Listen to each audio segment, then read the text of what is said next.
glad to be here. Thank you for having me. No worries. Right. So, who are you and what's your business? Oh, great. Tell the world. I'm LaDawn Townsend. I'm a business strategist for women-owned businesses that are looking to increase sales and create systems that eliminate overwhelm in their life and are really ready to up-level their business and their life. Okay, and so now I know LaDawn.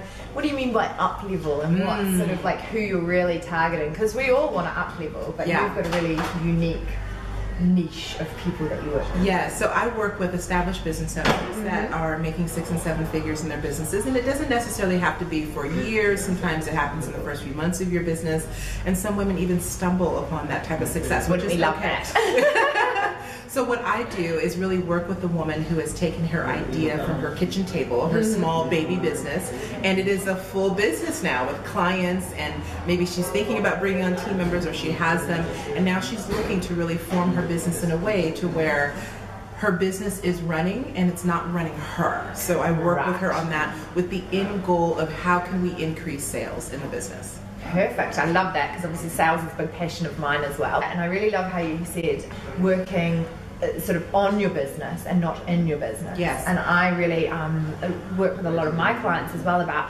stop being in your business. Because when you're in your business, you're not working on it. So and you really feel like your business is leading you all the time. Yes. You know, I think that, you know, my parents were entrepreneurs. I never knew them to work for anyone else, but I knew them to work very long hours, 7 days a week. And I came from that mentality. You know, I had been in corporate America for over 20 years, and I'd go into work when it was dark and I'd come home when it was dark, and all I knew is to make good money, you had to be exhausted at the end of the day. Yeah. And what I've learned in working with coaching, and we were in a coaching program together, is that you can really have the life that you want and not be exhausted to where you can't enjoy it. Yeah. And so that's really key. I always talk to my clients about that. My first question is, what do you want your life to look like? And a lot of them are stumped because you don't think that don't give yourself permission to really think, this is the type of life I want, and then let me build a business that supports that. It's more of, this is the business, and then my life has to change to support that. And I teach the complete opposite. Yeah, and I think a lot of the times the entrepreneurial spirit comes out because you have to make some money, or you have to do something to like put food on the table or support your children or something like that, and then all of a sudden it becomes your life. And there's a stop point where you have to go, okay, I need to recalibrate now. Exactly, yeah. And you're with those women that, I've made it, I need to recalibrate now. Yeah, and even some clients I talked to, one of my clients I worked with, she's a full-time business owner for 14 years and was in one particular industry and wanted to completely change the industry she went to, but she was concerned about, will my clients follow? And when we really dug in, we found that the clients that she has were waiting for her to up-level her own business, because a lot of it, you're wanting to continue to go to the next level. It's sort of like when you first get a car, you start off with like maybe the hand-me-down car, and then you work more, and then you want a nicer car, you want a bigger car, so you continue to up-level. And I tell my clients that when you up-level your business, your clients will also do the same, because we all want to grow. And then there are some that may not want to, and that's okay, but if you're a woman business owner and you really have this gut instinct that there's something more you need to go for, there's a reason for that, and that's what we partner together, and I help you get there. I love that, and I really love the way that you said we partner together. Yeah. So you're like a valued team member within the organization. Yeah, my core program, we work together for 4 months on a personalized strategy specifically for that woman and her business. And then even after that, I still grow with them, because there's different phases you go through in your business. There might be a time where you want to introduce new products, or you might start to get PR, and how does your business need to align to that so you can monetize that. So I like to work with clients, and I offer that to them, that I'm a partner with you as you grow with all levels of your business. As a strategist, that's my job, to be there to support you. And then we also do some transformation coaching with the mindset of the woman, because just as Oprah has shared before, her mindset of when she was in Baltimore as this news reporter to now having her own network, there were still things that she had to grow through. It always happens, so that's okay. I just work with the Oprahs of right now, and then we continue to grow. Amazing. Wow, cool. I want to ask you, going into the entrepreneurial journey, coming out of 20 years of corporate America and being a strategist, what was your biggest fear?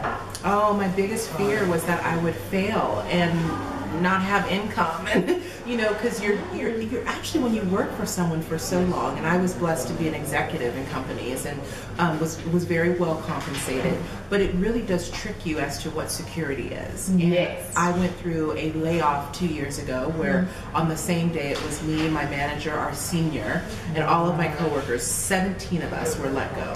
And so now I'm back, at that time I was back in the job market with people, my managers, who had almost 30 years experience on me. And the way I look at it is companies nowadays, that just has become the norm of how they cut costs. So you could be with a company for 25 years, I've known people, and then they get let go. Yeah. And so a part of making sure the company costs, it's one thing I work with my clients on, is to exactly what does your business structure need to look like. Maybe you won't be that big of a company where you have thousands of employees. Maybe you have a small team of a few.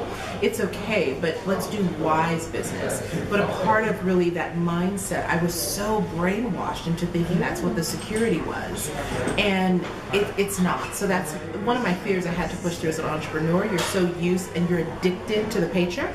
You're addicted to the direct deposit, right? Yeah. But when you think about it, if I'm valuable enough to make a company hundreds of thousands or even millions, then and I'm only getting a percentage of that every year as my pay, then that means my true value is the money I give them. So that is my value. So I remind myself of that. And I truly believe that if you're following your passion and your calling, and you really know and have confidence in that, you'll know when you're doing something that you shouldn't, or that's not really the right path for you. But when you know that you're on the right path, everything will be provided for. So why stress about that? So I have to talk myself through that piece of it, and then when I remember that, then everything else comes together. Yeah, that's amazing. And usually I ask people about their money story, and I think you've because you know this is Money Penny TV. Yeah. And I think you've answered that question really well there, that it is coming to you. Yes. And being addicted to the paycheck, I think a lot of people out there can really resonate with that. Yeah.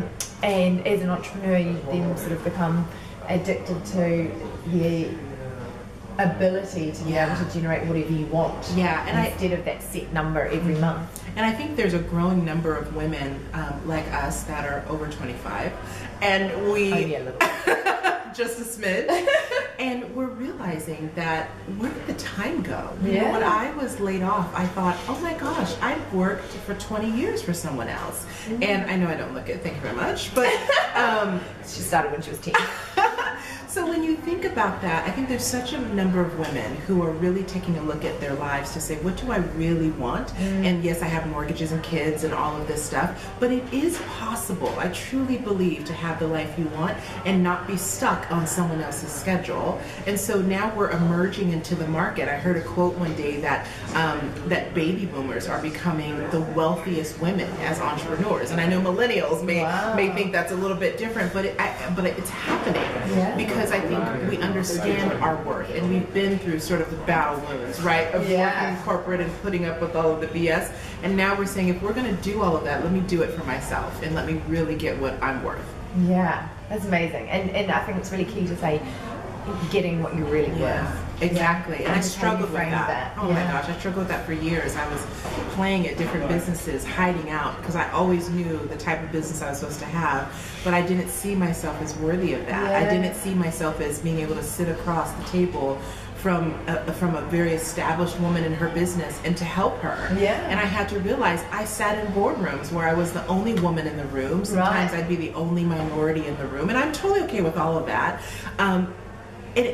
But people got to know me, who I was, and then that's why I was so successful. And so if I'm able to do that, then I can completely do all the rest of it for myself. So yeah, it's definitely a mindset shift on being an entrepreneur that you have to go through. I didn't even know that. I just thought, well, I made companies money. This business thing is no big deal. Right. And I floundered for years trying to figure stuff out, and it wasn't until I really got serious and got a coach that I learned of how to really create a solid business. Yeah, and I think that's really a big message for you guys out there. LaDawn's been a strategist in like really big companies for a long, long time. So she has all of the know-how and the skills. There's no Googling things like we often do ourselves. You know, LaDawn had all that, and the missing key to actually taking it live and being a real live business that she lives off was the mindset work. Yeah. So there's always facets to your business that you need to work on. Exactly. I really implore you for taking that step forward and becoming visible and actually, working on the mindset, because that's actually quite difficult when you're a real structured person. It is. To sit down and sort of think about this woo-woo kind of like, oh, well, it's coming to me, and the universe is supporting me. I know that is, for a lot of people, that's quite hard. Yeah, it is. To really trust in that. But it works. It does. And for me, I was so successful in my 9 to 5 because my backup plan had a backup plan had a backup plan. So nothing fell through the cracks, which was good as a degree for an employee. But being a business owner, you become very controlled, and you don't allow room for stuff to organically grow, for opportunities to come in. And I think the biggest part of me growing as a business owner was shedding the corporate suit and being able to really be okay with not knowing everything that's going to happen. Because even in a 9 to 5, you won't know everything that'll happen. Oh, no way. And so the more you plan, it's really not the best for yourself. So that was the biggest piece of just letting, of course, having some type of strategy, but leaving room to have the world come in and give you opportunities. Yeah, I love that.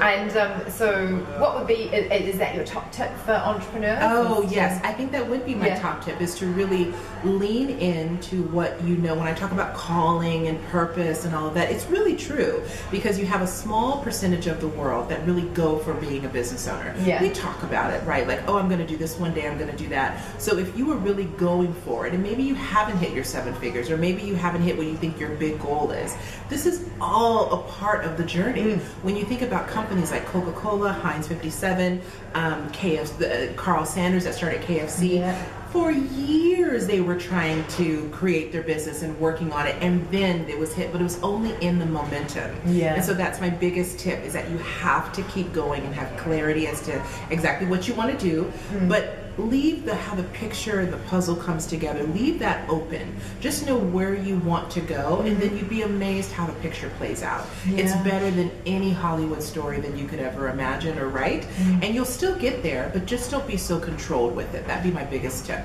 Yeah, I love that. And I think a lot of people will resonate with that out there, and especially coming from yourself, because you're a strategist, and so for you to be able to have that really open-ended answer, for a lot of people out there who are really structured, will really get it and understand, because they're coming from the same place as you, and if you can do it, they can too. So I think that's really wonderful. And my last question on Moneypenny TV is always, what impact do you want to have on the world? Oh my gosh, I want women to see themselves as the beautiful creatures that we were created to be, not just physically and on the outside, but really the gifts that we have to give the world. I think that there is so much opportunity that we have to touch someone's life. It doesn't have to be going and creating orphanages in a third world country. It could be something as small as encouraging another woman in your community. You don't know what she goes home to, what her internal thought process is, and how maybe she's beating herself up about things. So I think if we can really see ourselves as valuable and really fulfill our own calling, and then encourage each other to do it, it is a small piece of how we can impact the world. That's amazing. Brilliant. Well, thank you very much for joining me on the couch today on Moneypenny TV.